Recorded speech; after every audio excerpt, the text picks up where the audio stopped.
Recibimos una visita estupenda. Alguien que siempre nos ayuda a pensar. ¿Lo conocías a Darío Zeta? Darío Stanraiver. Lo conozco y lo quiero mucho. Muy además. bien. Vos también. Lo mismo digo, Víctor Hugo, varias veces hemos hablado con él. Bienvenido. Por favor, un placer para mí. Sabés lo que te adoro. ¿Nos ayudás a entender cómo se filosofa? ¿Me das una pequeña clase? ¿Qué es la filosofía? ¿Cómo yo podría empezar a filosofar? Mira, vos hacés mucha filosofía. No, de verdad, porque haces una filosofía en el modo, en el gesto de tu forma de pensar, que es básicamente, mira, para resumirlo en una palabra, confrontar el sentido común. Y eso vos lo haces todo el tiempo. Por eso digo, no hace falta, y no es que estoy denostando la formación académica, pero no hace falta estudiar filosofía de manera institucional para hacerla. La puede hacer un periodista, la puede hacer una madre en su casa, la puede hacer cualquiera en la medida en que coloca su forma de pensar en una perspectiva distinta a la hegemónica, que es al modo en que nos exigen que pensemos, ¿no? El sentido común, un filósofo alemán llamado Heidegger lo define como el impersonal se, S-E. Pensamos lo que se piensa, sentimos lo que se siente, deseamos lo que se desea. ¿Quién nos piensa? ¿No? Y peor, Víctor Hugo, increíblemente nos piensan, pero nosotros creemos que cuando pensamos somos autónomos en esa manera de pensar y no estamos haciendo otra cosa que insertarnos en dispositivos previos que reproducimos casi burocráticamente y felices de creer que somos nosotros los que sentimos, los que deseamos, los que pensamos. Entonces, una manera de filosofar es enfrentar esos dispositivos previos. Todo el tiempo, pero hay un problema. La filosofía, por lo menos la que a mí me gusta hacer, digamos, Marx era filósofo y Santo Tomás de Aquino, y a los dos en el mismo equipo, difícil ponerlos. Digo, la filosofía que a mí me gusta, que tiene su origen en Nietzsche, en Marx, en Foucault. A mí me gusta Spinoza. Impresionante Spinoza. Y hay una recuperación de Spinoza en la contemporaneidad fascinante también, pero en ese momento, ¿no? El primer judío ateo, que aparte excomulgado por la comunidad de su época. Lo que sufrió ese hombre me emociona mucho, porque increíble. Para sostener sus ideas... Pero vos sabés que los comulgan antes de haber publicado nada. Pero como siempre, digo, cómo se repite la historia, las estructuras de la época, en esa Holanda de la tolerancia religiosa, no aceptaba al ateo. O sea, la tolerancia religiosa es, acá pueden convivir judíos, musulmanes y católicos, protestantes, luteranos, pero no puede haber alguien que niegue una afiliación religiosa, ¿no? Es el falso pluralismo. Mirá cómo se repiten las historias. Si quedás afuera y lo que haces es cuestionar la estructura, te liquidan. ¿Vos podés decir que el ser común, las personas como nosotros, también filosofan? Todo el tiempo, pero, digamos, por ahí sin contar con las categorías que te da la lectura. Digo, vos lees a Kant, recién estaba ahí me para una persona esperando entrar acá, un trabajador acá del canal, y me pregunta por las acciones morales. Me dice, pero si vos haces algo, digamos, y no lográs tu objetivo, ¿eso tiene valor, no? ¿Tiene valor o no tiene valor moral? Es genial. Digo, ¿leíste Kant? No, me dijo.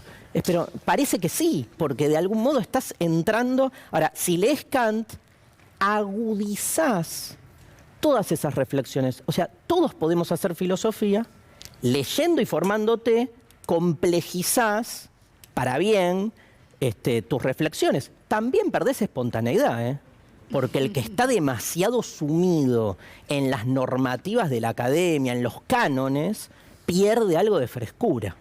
Eso es lo que no te pasa a vos, pero Totalmente. no vamos a entrar.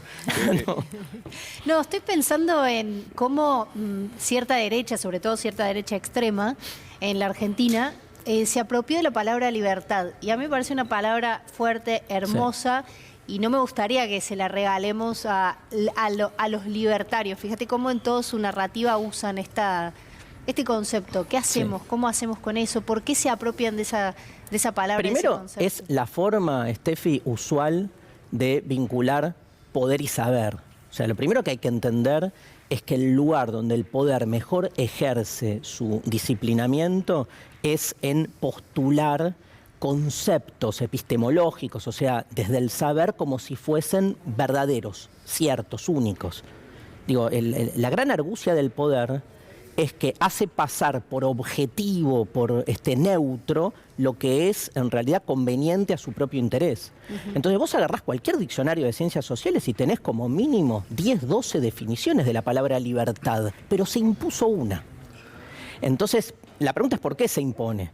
Y no es solo porque los libertarios la hicieron circular. Evidentemente hay toda una estructura social que hace rato viene conduciendo una sociedad más individualista, más atomizada. Ahora, por ejemplo, para dar un ejemplo concreto de la palabra libertad, yo prefiero la libertad en tanto liberación, no en tanto lugar de llegada, sino lugar de partida. Liberarte todo el tiempo de los condicionamientos que te oprimen, ¿no? Si pensás a la libertad más como un liberarse, rompes con el paradigma. Eso empieza por uno mismo. Y eso empieza por uno mismo, porque la principal cárcel, no te quepa duda, es uno mismo. Darío, el otro día estuvo el Pitu Salvatierra acá y contaba que en su comuna, en los barrios populares, ganó Milei y decía que muchos que están afuera del sistema, ¿por qué van a cuidar a alguien que los deja afuera del sistema y que Milei justamente va en contra del sistema? Quería mostrar un viaje que queremos hacer a 1984 de Tita Merello para hablar un poco de los pobres y de la unidad. Y después, si podés, pues seguramente vas a poder, nos haces una unión con lo que decía Pitu Salvatierra y lo que dice Tita Merello. Dale. Los pobres están mucho más pobres ahora. El pobre está muy pobre, Carrizo. Y yo soy de ese bando, de la mayoría. El mundo está lleno de pobres. Además, el problema, el drama, el hambre no es nuestro, ojo. El globo terráqueo está nada. Y no vamos para adelante. ¿La tuviste? Somos viajeros de la misma nave. Si no nos llevamos bien, esto no sale adelante. Si nos peleamos entre hermanos, esto no va para adelante. La nave no va a llegar a puerto. Tremendo. No, o sea, claramente me parece que hay una escisión de la política tradicional con los problemas fundamentales, en este caso la pobreza, la indigencia, ¿no?, que atraviesa todas las sociedades y también la Argentina. Yo creo que esa escisión, ¿no?, entre la política tradicional y las demandas sociales más genuinas, más primarias, es la clave para entender la aparición de movimientos que se invisten de antipolíticos, aunque persiguen obviamente otros objetivos. Pero veámoslo al revés. Así como surgieron movimientos antipolíticos frente a la crisis de la política tradicional, también surgieron movimientos en el arco contrario que lo que buscan es rescatar lo político que está en crisis. Hablo del feminismo, hablo del ambientalismo, que lo que vienen a traer a la sociedad es esa idea de que lo político se juega en las relaciones de poder más cotidianas. La frase feminista, lo personal es político, es clave, porque es entender, digamos, que esa pobreza, que esa situación de arbitrariedad y violencia se juega en la mesa de la casa los domingos, o sea, está presente en las acciones cotidianas. A veces parece que la gran política habla de grandes cosas, pero las necesidades pasan por otro lado. Me das el pie justo porque estos días, anoche cuando me iba de acá, después de leer la carta de Cristina, hablamos con Anabela, la productora de este programa y particularmente la cabeza que más entiende a Víctor Hugo, ¿puedo ponerle así? Así es. Así es, bueno. Y nos quedamos hablando de qué pasaba con esta carta, el lugar de Cristina como mujer en una coalición, las mujeres con poder, la construcción, y hoy fue parte de la discusión. De hecho, Gabriela Cerruti, diputada, salió a hacer una serie de reflexiones que la estamos viendo en pantalla. Dice lo siguiente: más allá de las diferencias políticas, las feministas deberían deberíamos aceptar que Cristina Fernández hace política como nos gusta a las mujeres, dice lo que piensa, no acepta que la ninguneen, pone en valor su peso propio, elige sus batallas. ¿Es disruptivo? Sí, sí, y eso es lo que predicamos. Es una reflexión que Cerruti hace respecto de la carta, ¿no? Dice, veo respuestas de amigos que dicen, los trapos sucios se lavan en casa, y recién hoy caigo en pensar que esa frase encierra todo. Nosotras lavamos los trapos sucios en casa para que ellos salgan a mostrarse limpios afuera. Creo que el feminismo trajo muchas cosas, además del propósito inicial, ¿no, Steffi? Que es visibilizar el lugar asimétrico y la violencia que sufre y sufrió la mujer a lo largo de la historia. Trajo realmente la posibilidad, y eso a mí me entusiasma muchísimo, de refundar lo político. Porque es como poner el acento donde hay que ponerlo, que es dónde pasa el poder, por dónde pasa el poder. Seguimos pensando en grandes poderes abstractos, y realmente las relaciones de poder son mucho más micro y mucho más efectivas. Ese sentido común del que hablábamos al principio no es que está en un mundo etéreo, está en cada, obviamente en cada femicidio, pero también en cada casa donde se decide que, no sé, el hijo varón tenga más posibilidades que la hija mujer. Entonces, esos cambios son fundamentales, y me parece que además, digo, el feminismo ha traído la posibilidad de enamorarnos de lo político.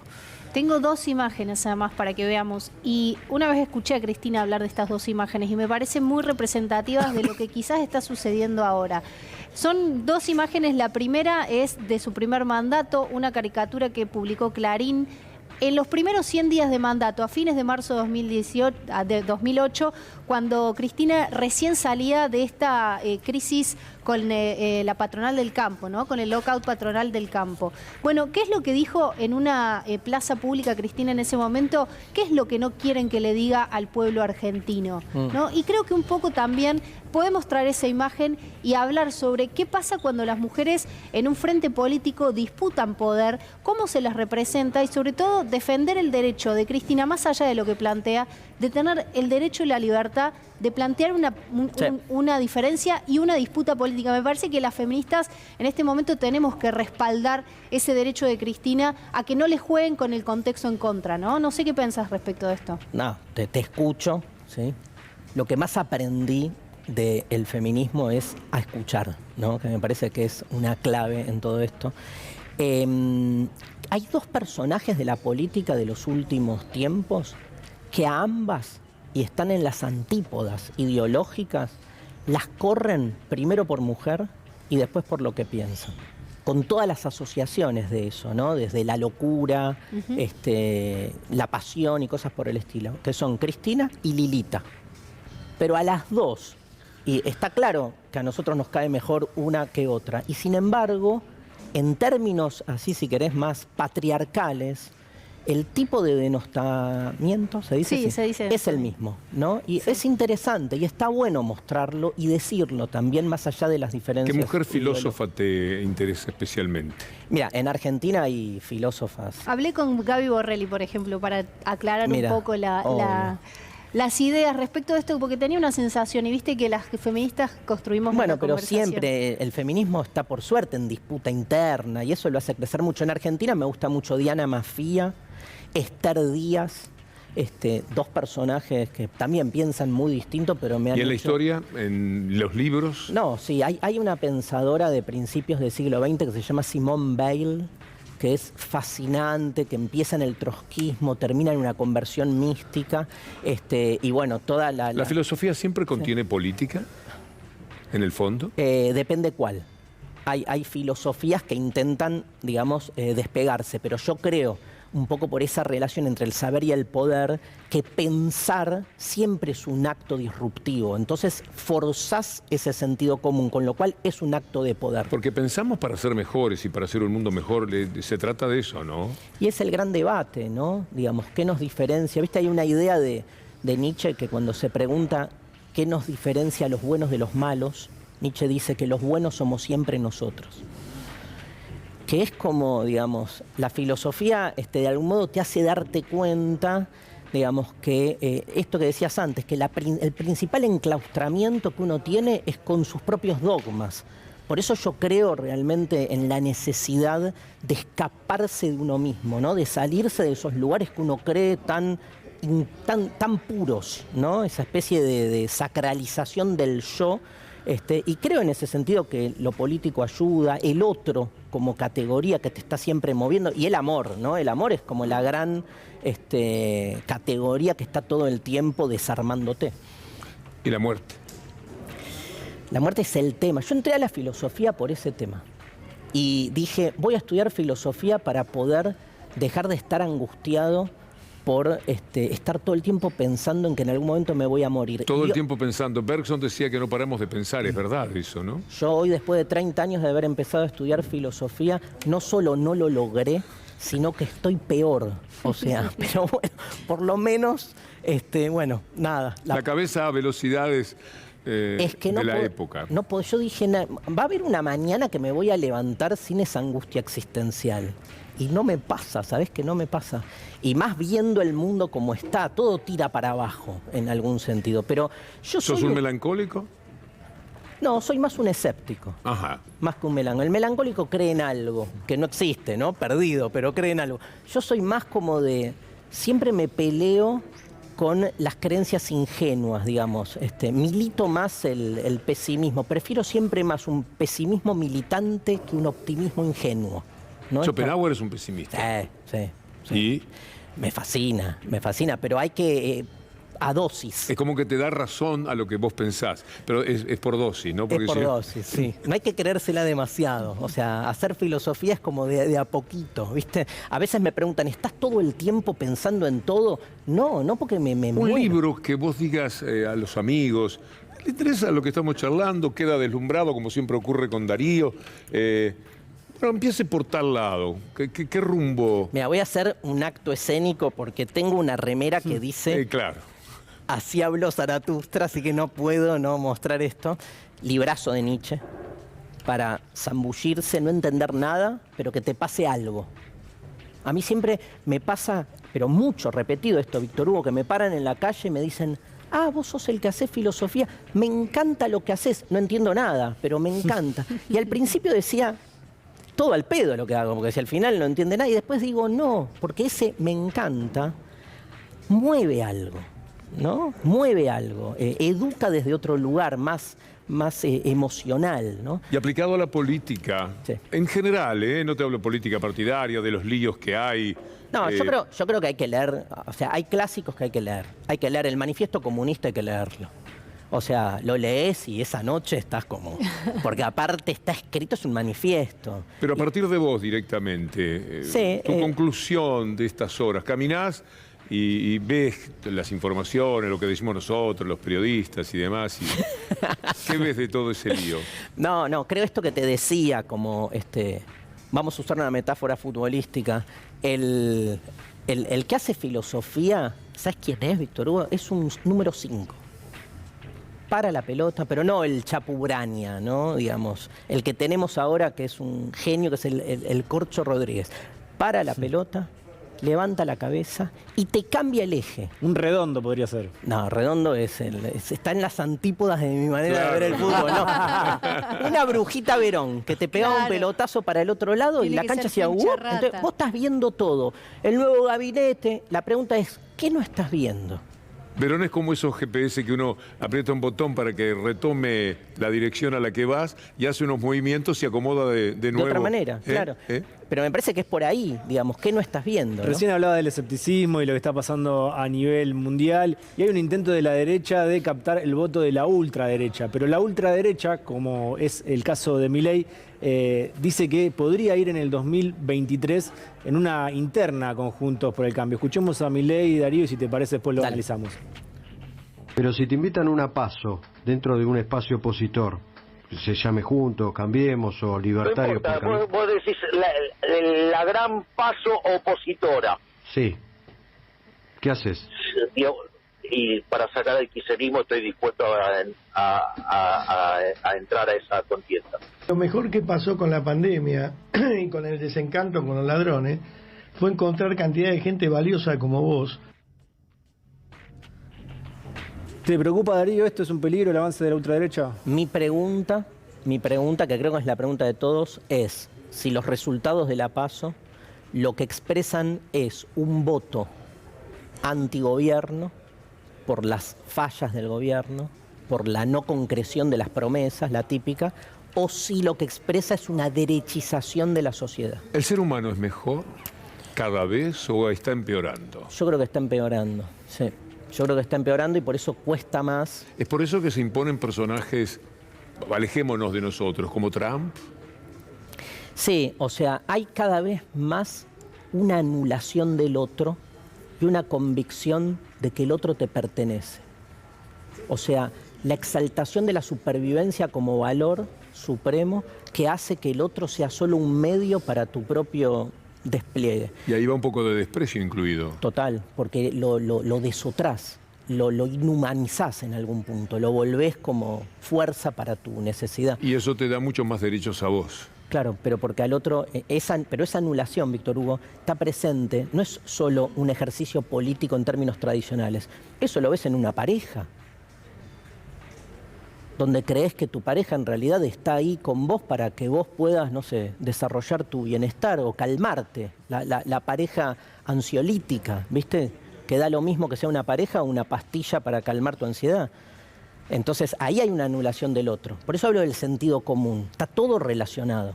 Digo, esa forma de negar la condición del otro está en la amistad, está en todas las relaciones sociales. Nosotros como que la aislamos y pensamos que es parte de la política. Y lo que justamente decíamos antes con Steffi, lo que trae el feminismo es entender que esa cosa política, ese acontecimiento de lo político, está en lo mínimo.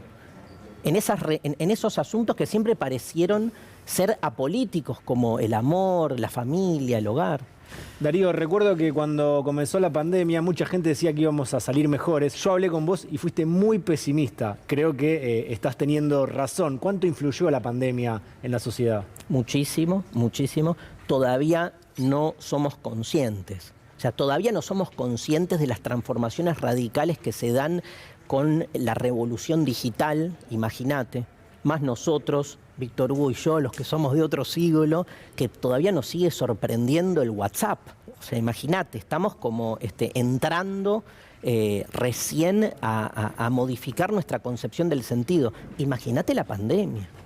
O sea, esto recién empezó, no la pandemia, sino la eclosión, ese confinamiento, más allá de la discusión de la necesidad de estar o no confinado en términos de contagio, nos atravesó la subjetividad. Hay un texto de un filósofo que a mí me encanta, italiano, Giorgio Agamben, que decía esto, decía, fíjense que ni bien empezó el confinamiento, lo que se exigió de la sociedad es la distancia física, que es no contagiarse, no estar al lado del otro. Pero al toque le pusimos distanciamiento social. Si en ningún lugar decía que era necesario el distanciamiento social, sino físico. ¿Por qué le pusimos distanciamiento social? Porque ya estaba el dispositivo del confinamiento puesto. Se nos fue el tiempo, como siempre decimos, lamentablemente. Vi gozosamente algunos de tus espectáculos. ¿Cuánto tenés el próximo para...? Estoy con Felipe Piña, que justo ahí lo vimos. Nada menos. El 9 Dos cráneos juntos, es un afano, suspéndanlo. Gracias. Mitos de la historia y la filosofía. Es el libro de él. En el teatro, pero juntamos con filosofía. Claro. Claro. En el Teatro Coliseo, el sábado 9 de octubre, y estoy dando un curso por streaming, que todavía, digamos, empecé el martes pasado, pero todavía la gente se puede anotar, sobre el amor. ¿Y de dónde? En la página del CONEX, de la Ciudad Cultural CONEX, ahí se inscriben todos. No cuentes conmigo porque no sé entrar a esas cosas, pero sí para verte en el Coliseo. Sí, ay, dale, Qué gusto, muchas gracias.